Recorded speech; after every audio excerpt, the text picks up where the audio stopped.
Hey everybody, Lisa Noble here from Noble Law. Today I am with Jay Ennis, and he is going to talk to us a little bit about finances when you're facing a divorce. Jay? Yeah, thanks, Lisa. I'm Sure. Jay Ennis with Focus Financial. Um, and Lisa and I have talked a few different times about different scenarios that people face when they're divorced or getting divorced. And so we thought it'd be helpful to spend a little time and share that with other people. So I know that one of the first things that comes to mind for me is that it's a very stressful time. There's obviously a lot of change going on. Um, People might have difficulty making good decisions, and so it's important to get help. An attorney, for example, obviously, and of course, financial situation is changing quite a bit as well, also. So um, that's kind of the area that obviously I focus Yes. on. So in my practice, I do family law, and a lot of times my clients will ask me tax questions or things about Social Security or their finances after a divorce. And as a divorce attorney, I don't specialize in taxes or giving financial advice or anything like that. So I recommend that they visit with a financial advisor. And Jay is a financial advisor, and he's my go to when I have questions. A lot of my clients will ask about quadros, about dividing retirement programs or retirement packages. And so I know enough to call them quadros, but I don't know a whole lot about anything other than that. So I thought Jay could give us some information today. Yeah, definitely. Well, one of the first ones um, is uh, Social Security, and we've talked about that. Um, if a couple has been married for at least 10 years, after divorce, they can, if circumstances are right, can actually draw on their spouse's Social Security when they get to retirement age. And so that's particularly important if one of the people was the major breadwinner and the other person either didn't work or, I mean, outside of the home, or maybe didn't work as many years or have a high earning career. So uh, the main things, the main criteria that need to be met are that the marriage was 10 years, the other ex-spouse is entitled to Social Security or Social Security disability benefits, that the spouse is not remarried, the person who wants to claim on their ex. And then the last piece is that they're also age 62, so they would be old enough to claim their own Social Security. So, So uh, some of the questions my clients ask me is that if my ex-spouse claims on my Social Security when I reach that age, am I going to lose any part of my benefits?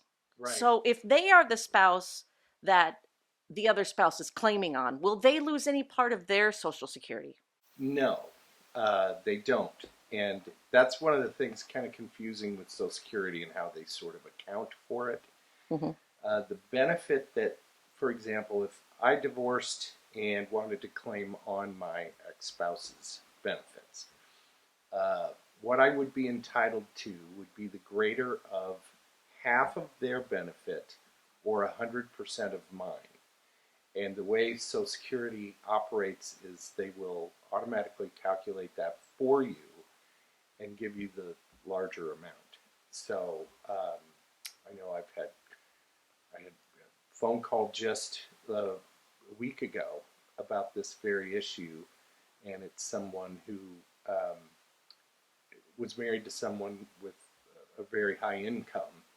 And so we're going to get together and look and see what that looks like, do some number crunching, and see whether or not they'll be better off taking half of their ex-spouses or all of their own. So, Okay, good to know. And so, how would an individual that is approaching the age of 65 that needed to claim on an ex-spouse, how would they go about doing that?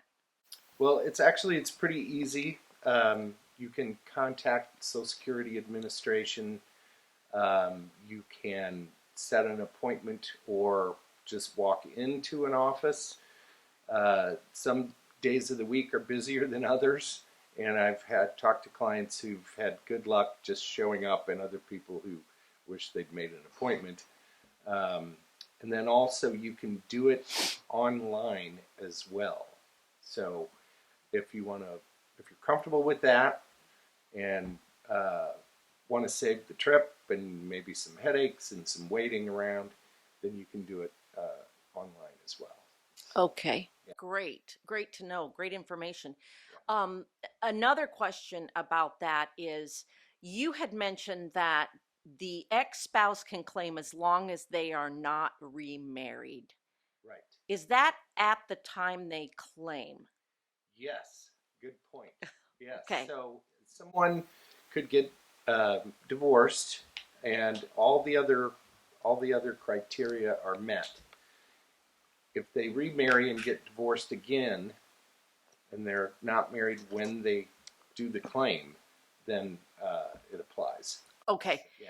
And so you don't have to claim on your most recent ex-spouse. No. It No. can be any ex-spouse Yep. if Yeah. you have multiple ex-spouses. Right. Yeah. Okay.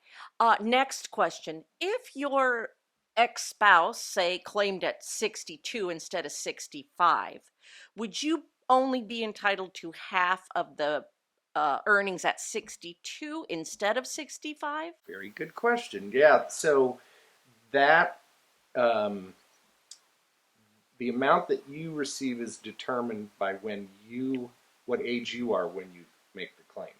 So if your full retirement age is 66 or 67 or somewhere in between, like a lot of us, um, then the half of your ex-spouse's full benefit is the maximum. So if you claim earlier, it's reduced according to a formula, and if you wait, then it increases, and the longest you can wait is age 70. Would it matter if they claimed early? No, it doesn't. No, it's just Okay. tied to your own age.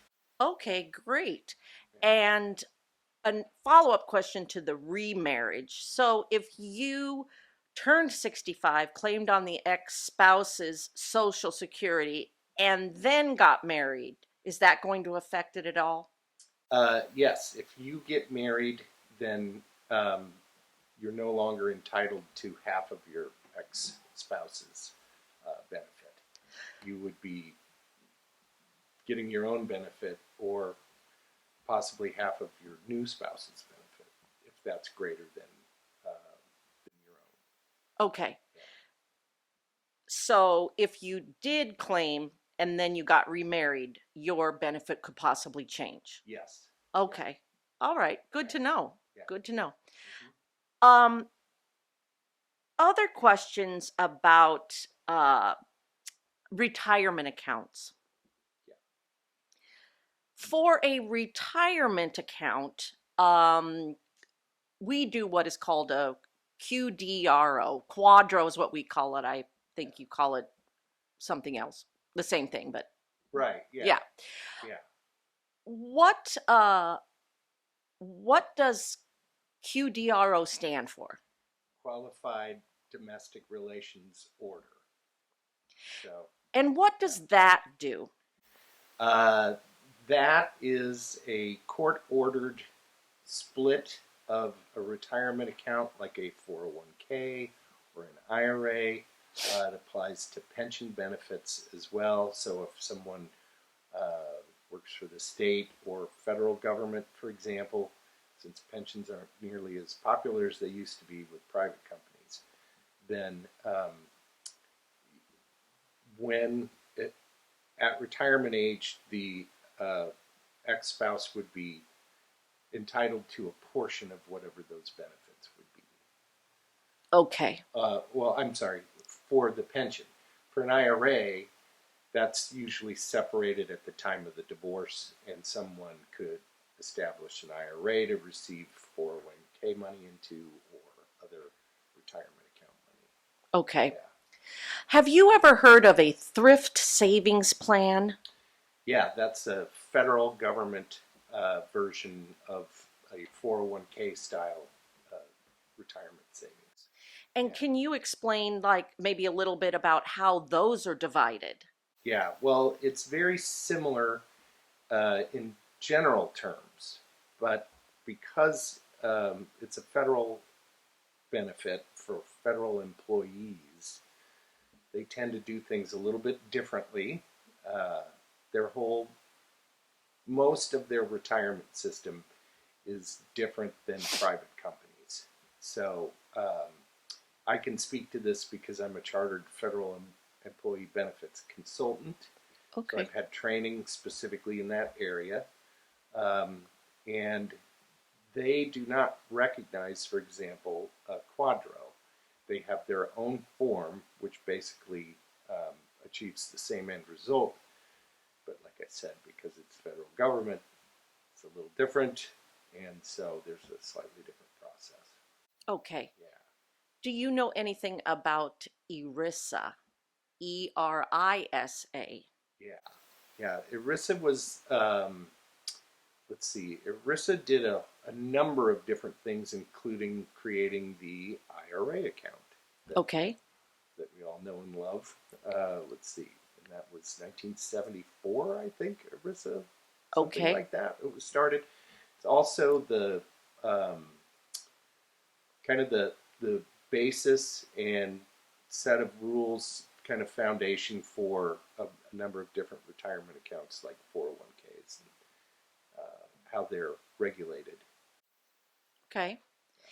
Um, and so when individuals are getting a divorce and they are splitting retirement accounts, what are the tax implications of a quadro?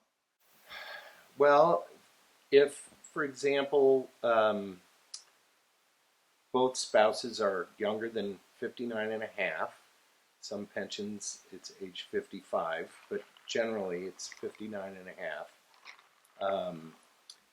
For retirement accounts like 401ks or IRAs or so forth, the monies are split by court order, and the person who's receiving some of their ex-spouses simply gets to treat that as if it was their own all along.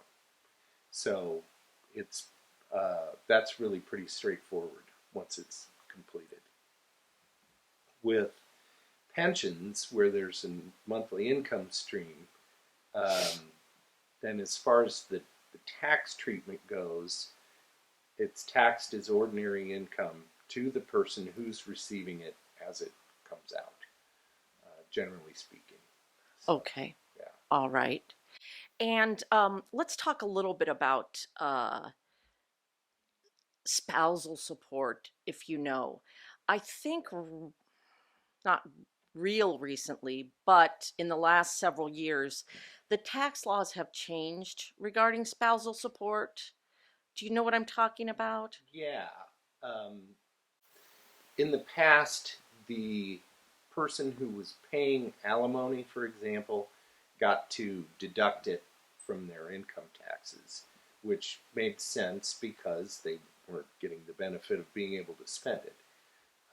And the person who received it and got to use it and spend it paid tax on it. And then, so now it's changed a little bit, and there are some nuanced rules about who pays the taxes on it. And so that's something that really re- research it on a case by case basis. Okay. Yeah. Okay. And so when say that there's a client that's going to get a divorce and doesn't have a retirement account, but the soon to be ex has quite a large retirement account. What, what why would you recommend that the individual that's going to receive a portion of that retirement account, say, come to someone like you regarding what to do with that retirement account? That's a good question. Um, there's lots of different places you can open up an IRA.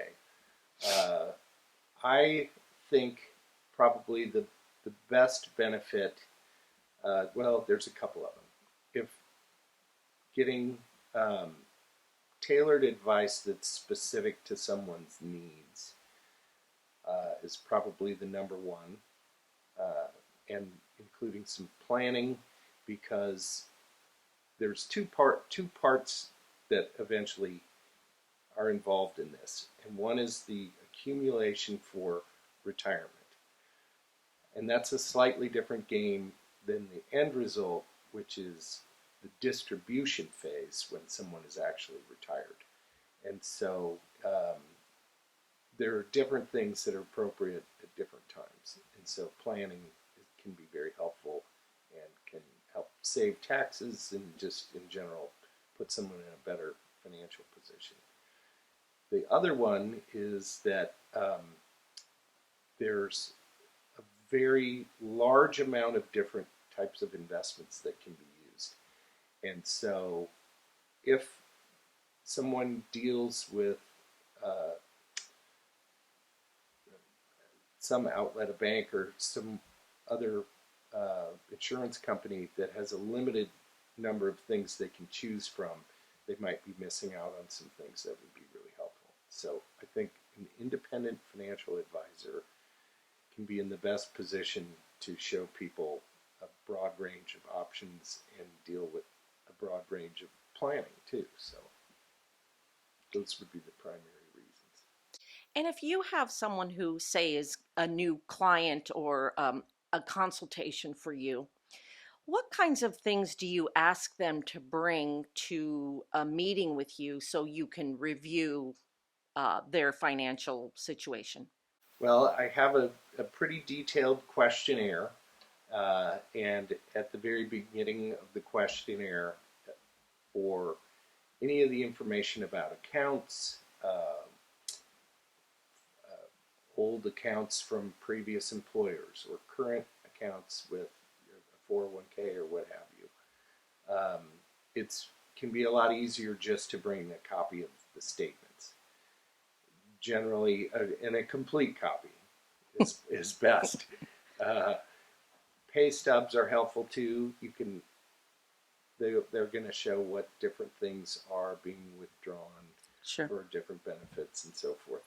So there's a lot there to sift through, and it's a lot easier just to bring statement copies than it is to sit down and fill out a worksheet with all of that information. So that's probably the biggest thing is to bring copies of statements. And about how long does like a consultation or an initial meeting with you take? Ooh, that's a good question. So they tend to range depending on uh,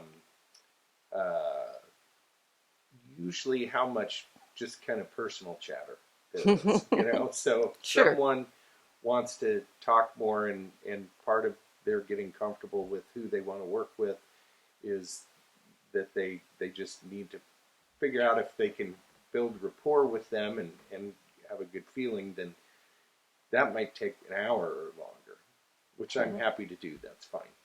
And then other people might be a little bit more focused on nuts and bolts and getting down to business, and you know, just want to know what your background and training is and years of experience, those kinds of things, and then they're kind of ready to go. So I don't really start a timer or run Hmm. the clock.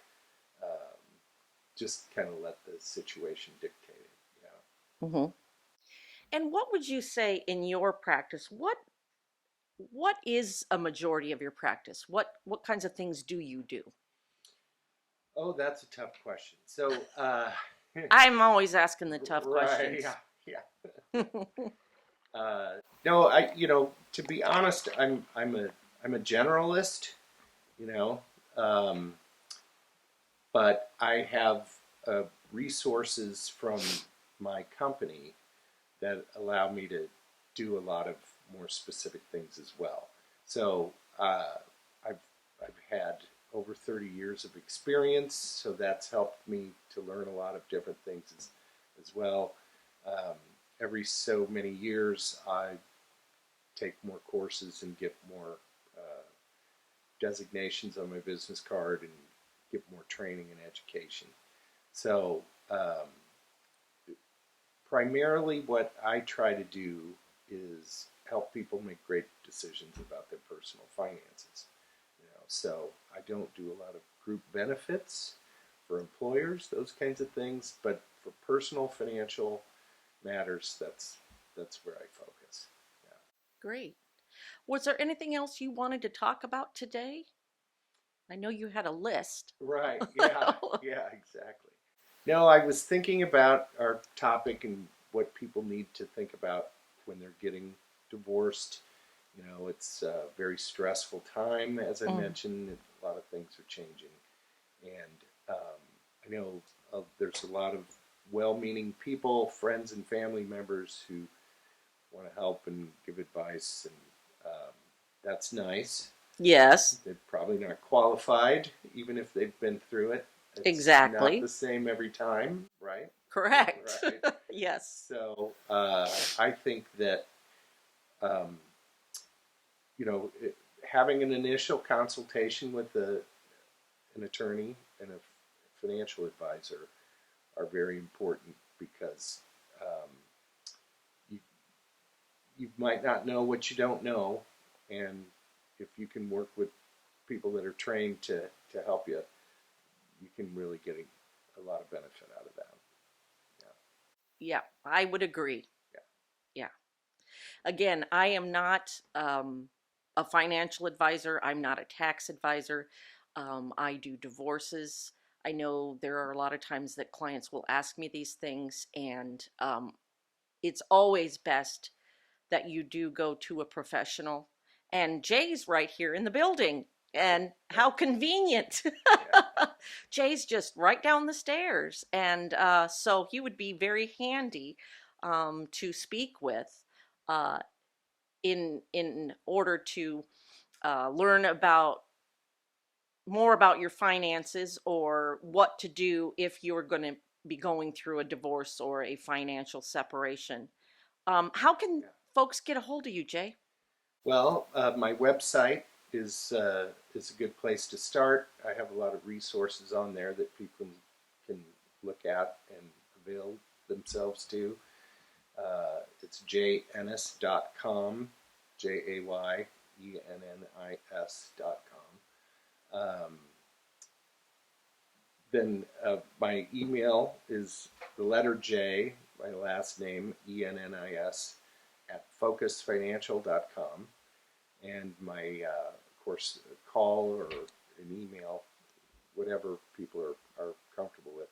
My phone number is 515-279-5867. All right. Well, great. I hope a lot of you folks reach out to Jay. He's a really nice guy, and very easy to talk to, and pretty darn smart. He does the math stuff, and I don't.